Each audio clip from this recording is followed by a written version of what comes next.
tentang integrasi metabolisme. Ya, ini kita akan bahas bagaimana metabolisme pada organ tertentu, siklus makan, ya, lapar, kelaparan, beda itu. Kemudian peran-peran hormon yang berperan dalam metabolisme tersebut. Nah, untuk mempelajari metabolisme, integrasinya pertama harus paham dulu, ada 3 senyawa utama yang terlibat dalam metabolisme energi, karbohidrat, protein, dan lemak. Nah, asam nukleat tidak terlibat dalam metabolisme energi.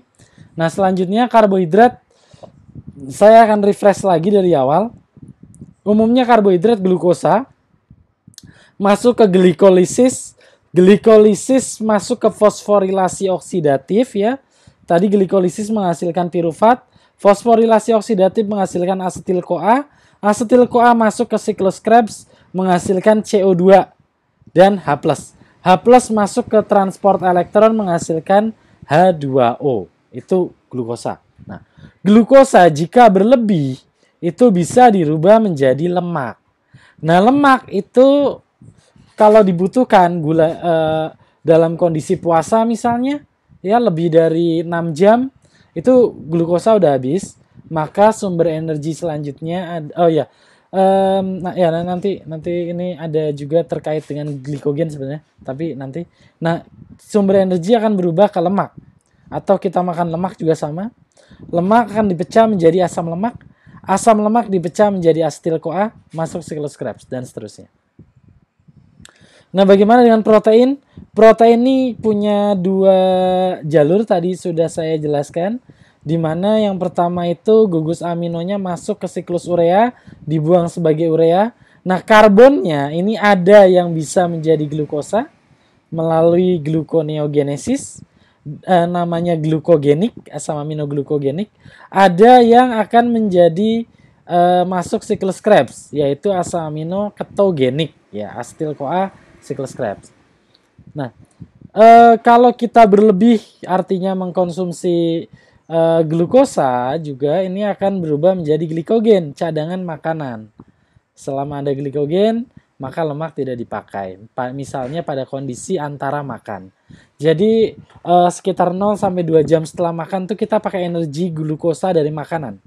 Antara 4 jam sampai 6 jam itu glikogen udah mulai diuraikan. Nah, 6 jam ke atas tuh lemak sudah mulai tuh lemak diuraikan. Nah, udah lebih dari 12 jam, 1 hari udah mulai itu asam amino juga turut diuraikan. Nah, di dalam tubuh kita organ-organ memiliki metabolisme yang khas. Kita akan bahas mulai dari usus, ya, karena semua zat gizi ini masuk dari usus. Jadi usus ini merupakan sumber penyerapan. Dari usus itu akan masuk ke pembuluh darah yang berukuran besar, namanya vena porta hepatica. Dari namanya sudah ketahuan ini pembuluh vena, artinya pembuluh balik. Nah, porta karena dia menjadi gerbang, menjadi portal dari semua senyawa yang masuk ke dalam tubuh. Hepatika tujuan utamanya ke hati. Kenapa hati?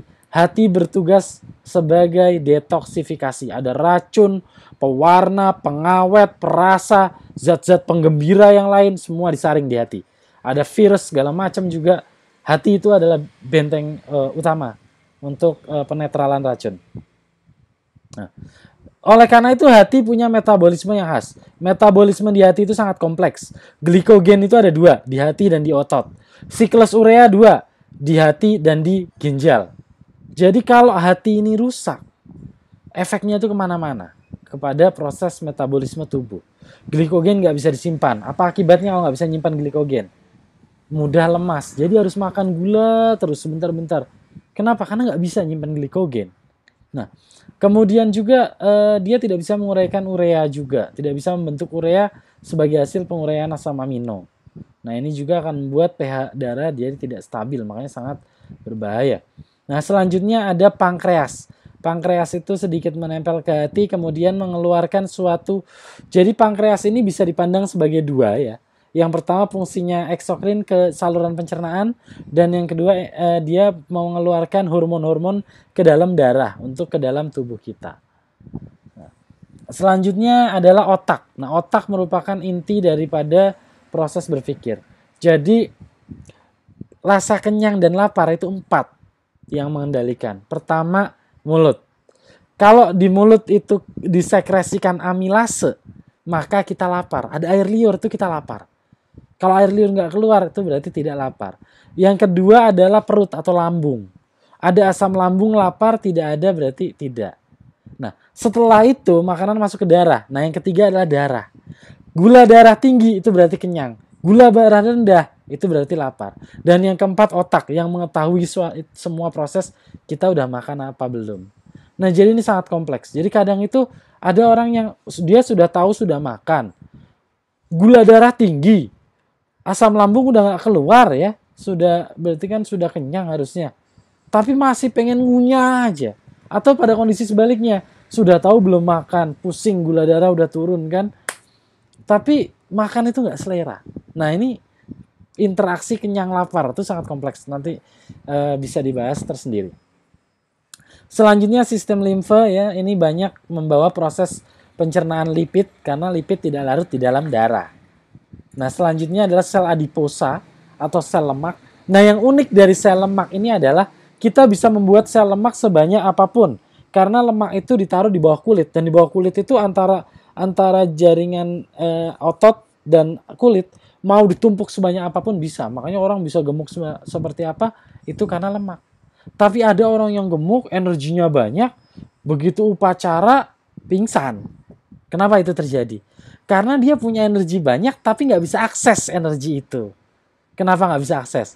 Itu karena enzim-enzim yang dibutuhkan untuk menguraikan lemak tidak punya. Loh, kok bisa orang nggak punya enzimnya? Padahal lemak itu sangat penting. Karena tubuhnya tidak pernah meminta enzim itu.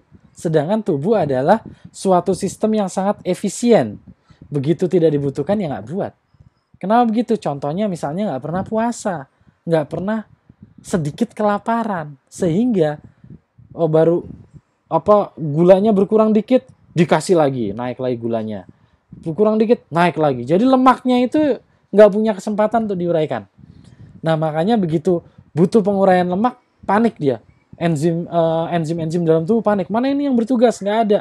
Ya udah, akhirnya nggak ada yang menguraikan lemak, nggak ada energi, pingsan. Meskipun energinya banyak, gemuk. Nah, terakhir adalah otot. Otot juga punya metabolisme yang khas di mana otot mampu melangsungkan metabolisme anaerob pada kondisi stres atau kondisi dipaksa. Jadi kalau kita olahraga berat itu otot akan masuk kepada fase namanya anaerob.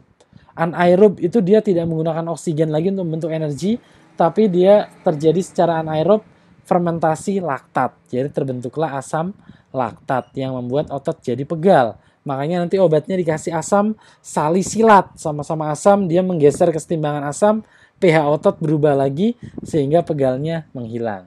Tapi laktatnya masih ada. Terus gimana menyingkirkan laktatnya? Dikirim ke hati. Lagi-lagi hati. Jadi kalau orang yang hatinya rusak, nggak boleh olahraga berat. Karena nanti laktatnya tidak bisa diuraikan. Nah, ini hati adalah pusat distribusi dan proses daripada makanan. Ya. Jadi sangat penting. Nah, asam amino hasil pencernaan lewat usus masuk ke darah dan diproses di hati. Hati ini nanti akan memutuskan. Ini ada asam amino nih. Ada nggak sel yang butuh zat pembangun? Oh, otak mau dong. Nah, kirim ke otak. Oh, nggak ada yang butuh. Ya udah, potong gugus aminonya, jadikan urea. Nah, rangka karbonnya dijadikan energi. Itu hati. Makanya hati punya siklus urea. Hati bisa mengalami ketogenik, bisa glukogenik. Itu semua di hati. Gluconeogenesis itu di hati. Nah, kemudian hati juga punya peran yang sangat penting dalam proses metabolisme lemak. Ya. Jadi pencernaan lipid ini adanya di hati. Sel lemak tuh bisa di mana aja di bawah kulit seluruh tubuh kita. Tapi memecah asam lemak menjadi asetil-CoA dan badan keton. Nah, asetil-CoA dan badan keton inilah yang nanti bisa dimanfaatkan oleh semua sel yang lain. Sel otot, sel otak itu butuhnya keton sama asetil-CoA. Nah, siapa yang bikin keton sama asetil-CoA? Hati. Begitu hatinya rusak, lemak nggak bisa diuraikan. Bahaya. Nah, sama kolesterol juga. Kolesterol itu dibuang dari tubuh, salah satu jalurnya adalah namanya jalur empedu. Jadi kolesterol dirubah jadi asam empedu di hati. Dari hati asam empedu ditransfer ke kantong empedu. Dikumpulin di kantong empedu. Nanti kalau udah waktunya dikeluarin. Keluarlah dia dari tubuh lewat feses. Nah, jadi itu juga hati. Begitu hati rusak, nggak bisa keluar tuh asam empedu. Nah, empedu juga nanti bisa bermasalah. Ada yang namanya batu empedu. Nah, itu jauh lebih berbahaya daripada batu ginjal. Batu ginjal begitu terbentuk sakit. Batu empedu itu sakitnya nggak jelas. Karena pokoknya di dalam sini ada rasa sakit gitu. Begitu di X-ray baru kelihatan, oh ada batu. Dan operasinya juga operasi besar. Kalau batu ginjal itu masih bisa ditembak ya dengan USG segala macam. Batu empedu nggak bisa, harus dioperasi, diambil. Kadang empedunya harus dipotong. Nah, itu batu empedu. Nah, selanjutnya otot. Otot ini memanfaatkan energi paling besar daripada tubuh kita. Karena aktivitas kita sehari-hari memanfaatkan otot. Nah, otot itu punya cadangan energi yang namanya glikogen. Kalau kita makan karbohidrat banyak, sebagian dipakai jadi energi. Oh, masih sisa nih gulanya. Maka gula akan dirubah menjadi glikogen. Glikogen akan dipakai di antara waktu makan. Karena kita bukan panda yang kerjanya makan terus. Enggak. Jadi kita akan membentuk glikogen. Nah, glikogen di otot ini akan dipakai, ya misalnya kita sarapan jam 6 sampai dengan jam 8 itu kira-kira glukosa sudah kepakai semua tuh. Nah, sisanya nanti glukosa yang banyak tuh dirubah jadi glikogen. Kalau glukosanya nggak dipakai, nggak masuk ke dalam sel, diabetes. Oleh karena itu nanti glikogen yang berperan. Dari mulai jam 8 sampai jam 12. Nah, ini adalah siklus laktat. Nama lainnya siklus Cori karena yang menemukan namanya Cori. Nah, selanjutnya otak. Otak ini adalah organ yang sangat penting bagi tubuh kita. Otak berhenti